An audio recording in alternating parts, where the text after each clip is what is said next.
Hello everyone, welcome back to my VLSI Diary. My name is Shivangi Upadhyay and today we are starting one of the most important topic in digital electronics and RTL design, which is setup time and hold time.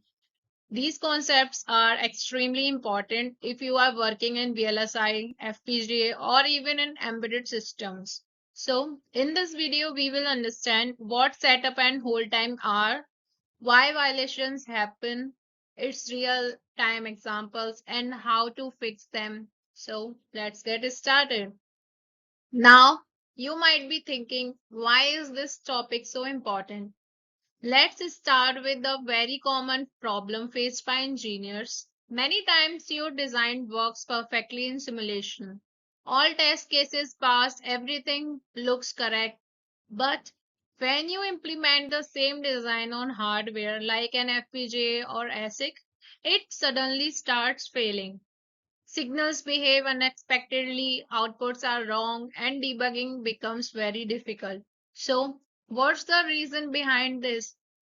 The root cause is timing issues. In simulation, we often assume ideal conditions like no delays, perfect clocks, and instant signal transitions. But in real hardware, things are different.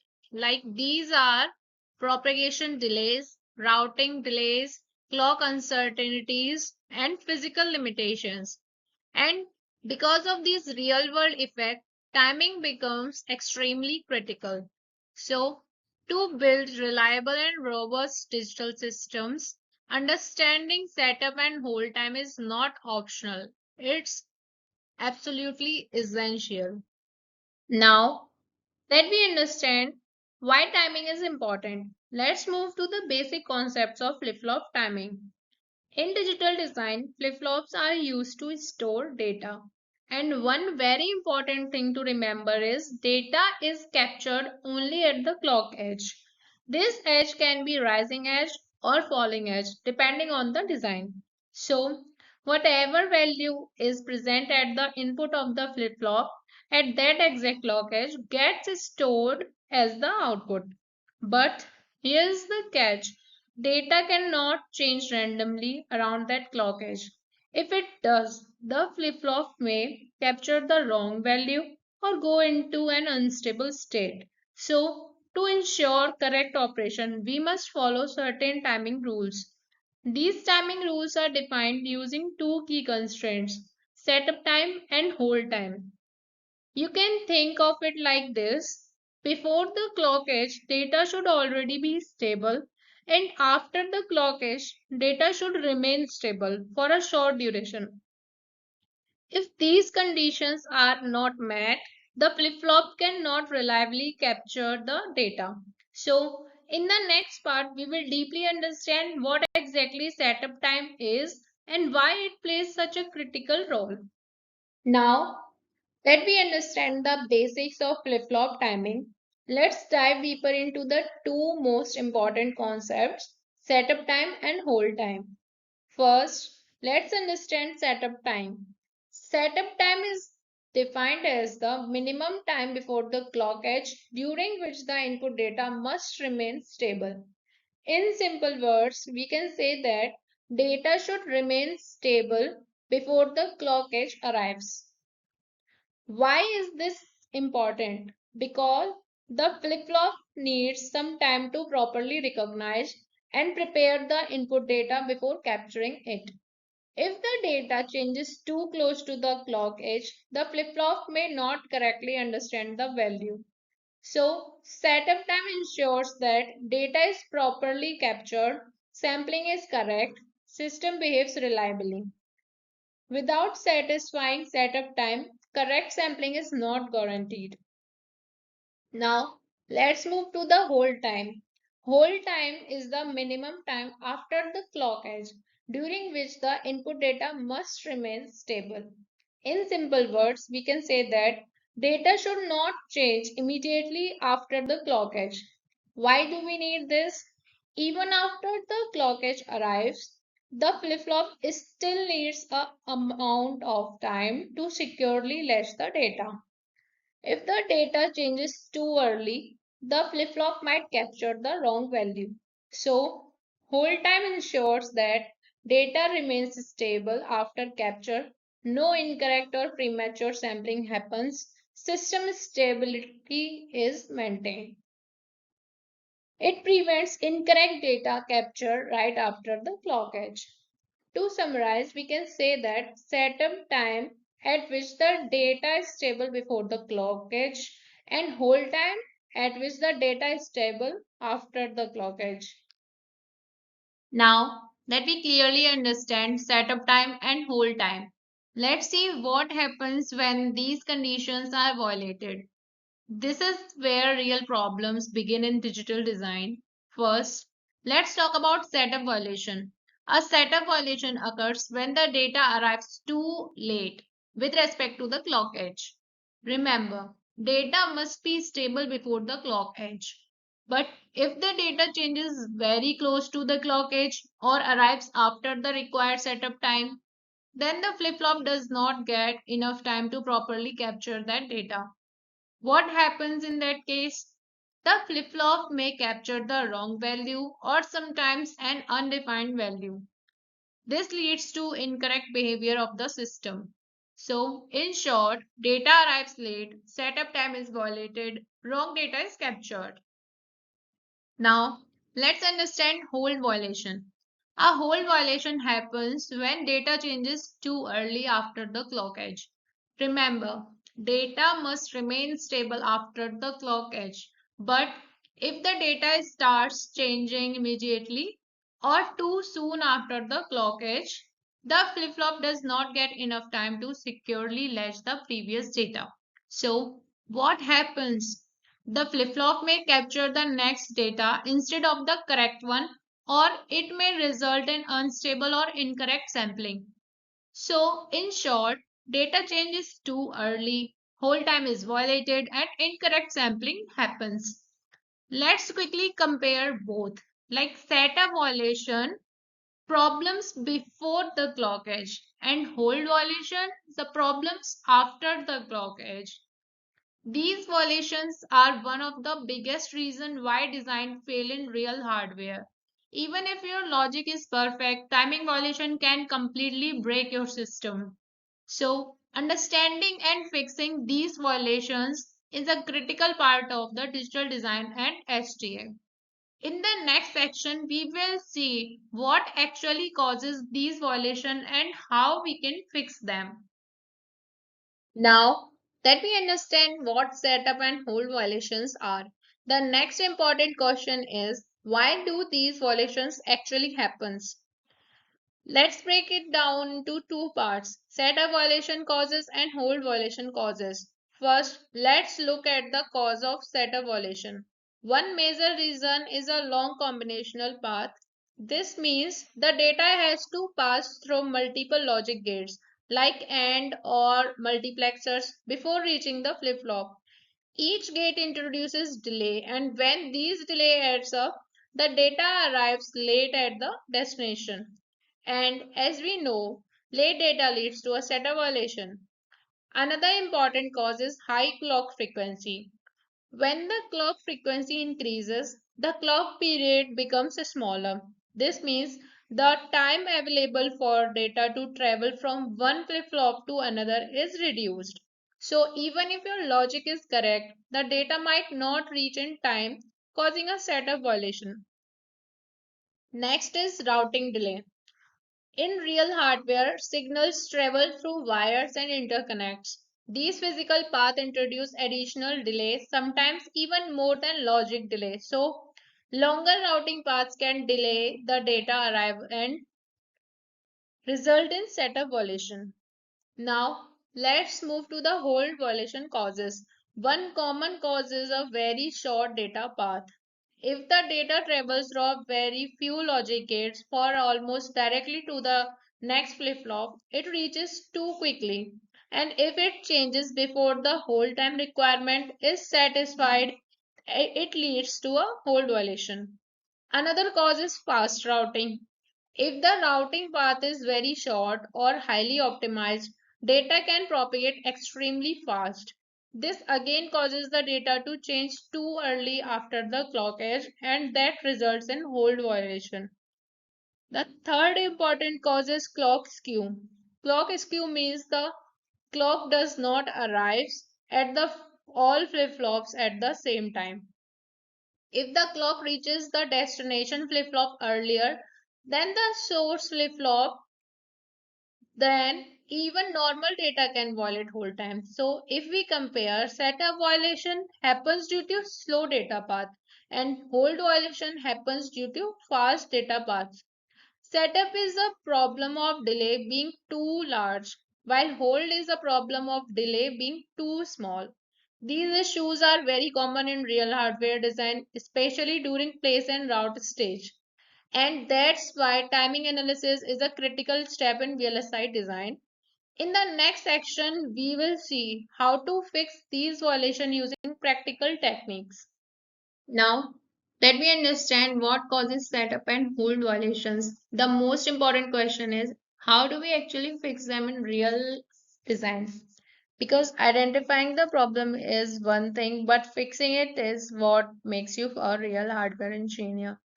Let's start with the setup violation. Remember, setup violation happens when data arrives too late. So, the goal is simple, makes the data arrives faster.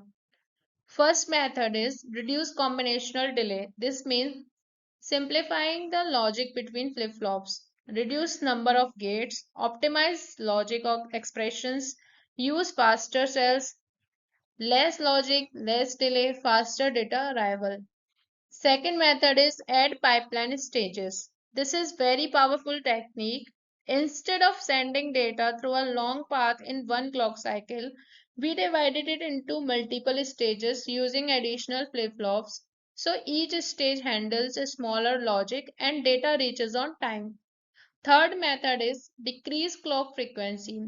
When we reduce the clock frequency, the clock period increases and that we gives more time for the data to travel. This is the quick fix but not always preferred because it reduces the performance. Fourth method is optimize placements. In physical design, if flip-flops are placed far apart, routing delay increases. By placing them closer, we reduce interconnect delay and fix setup violations. Now, let's talk about hold violation. Hold violations happen when data arrives too early. So, here the goal is opposite. Makes data arrive slower. First method is add delay buffers. We intentionally insert buffer or inverters in the data path. This increases the delay so data does not change too early. Second method is increase the path delay. This can be done by adding small logic elements using longer routing paths. Basically, we make the path slightly slower to satisfy hold timing. The third method is adjust clock skew. If we delay the clock at the destination flip-flop, it gives more time for the previous data to be held stable. This helps in fixing hold violation effectively. Let's summarize this. This is very important for the interviews like setup violation fixed by making data faster and hold violations are fixed by making data slower. This is the golden rule of timing closure. In real VLSI design flow, tools like STA and PATR automatically suggest fixes, but understanding these concepts help you debug and optimize design effectively. So, mastering these techniques is essential for becoming a strong digital or VLSI engineer. In this video, we will dive deeper into timing analysis and understand concepts like slack in timing reports. Now, let's understand all of this with a real-time practical example because concepts become much clearer when we connect them to a real hardware. An FPGA is reading data from an ADC. Here, ADC stands for analog to digital converter. It converts real-world analog signals like temperature, sound, or voltage into a digital data. And this digital data is then sent to the FPGA. So, what happens in this system? The ADC generates digital data and send it to the FPGA, but in real hardware, data does not arrive instantly. There is always some delay due to the signal transmission, routing, and processing. So, the data reaches the FPGA after some time. Now, this is where setup and hold time becomes critical. The data must arrive before the clock edge is setup condition. The data must remain stable after the clock edge is hold condition. But what if these conditions are not satisfied? If the data arrives too late, setup violation occur.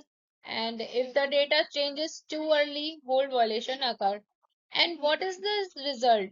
The FPGA may capture wrong data. This means incorrect sensor readings, wrong processing, and ultimate system failure.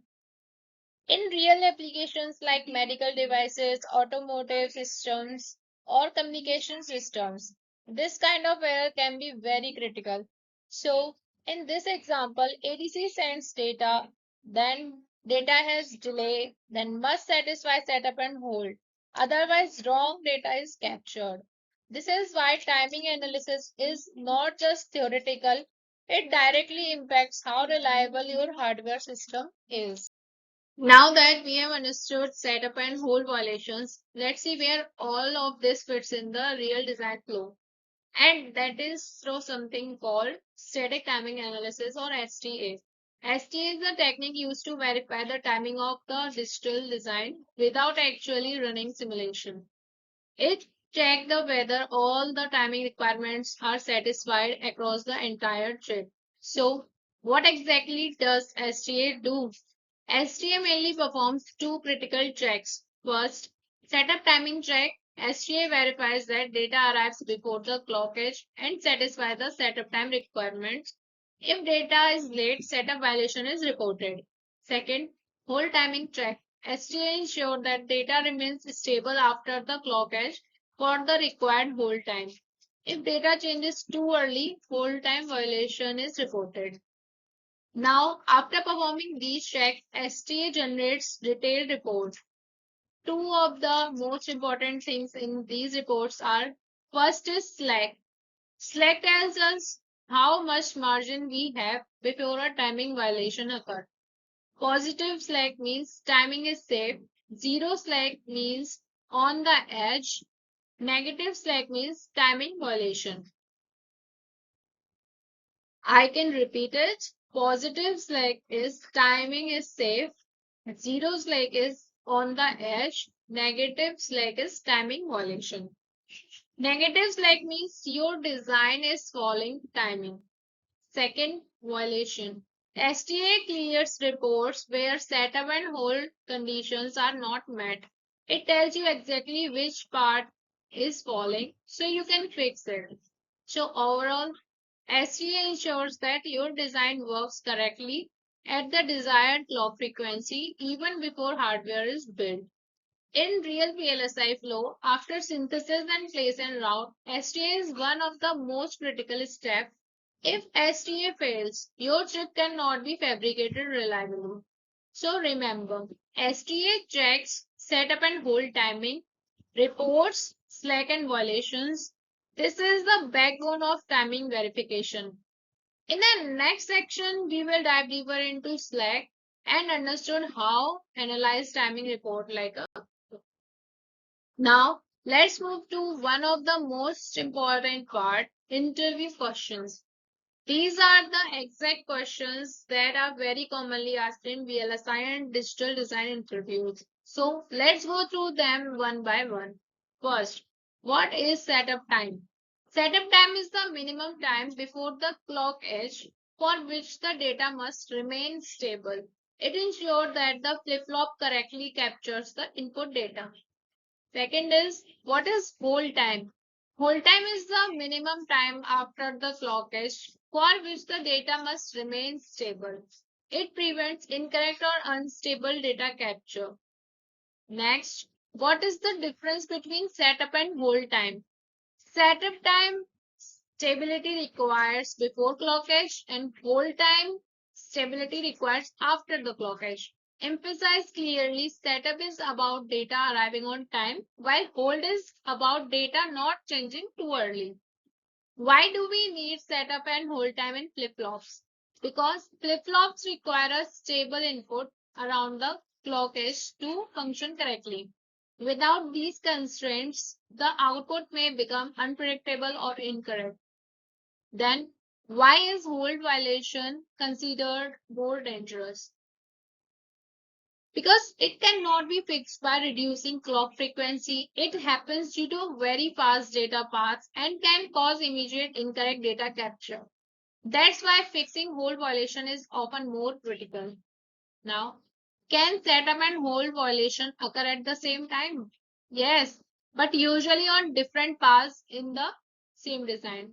One path may be too slow, causing setup violation, while another may be too fast, causing hold violation. Now, how do we fix setup violation? We can fix the setup violation by reduce the combinational delay, add pipeline stages, lower clock frequency, optimize placements. Basically, we make data arrive faster. Now, what is meant by data stability in timing analysis? Data stability means that the input signal does not change during the setup and hold window. This set stable window ensure correct data sampling by the flip-flop. Finally, what is slack? Slack is the difference between required arrival time and actual arrival time. Positive slack means safe design, negative slack means timing violation.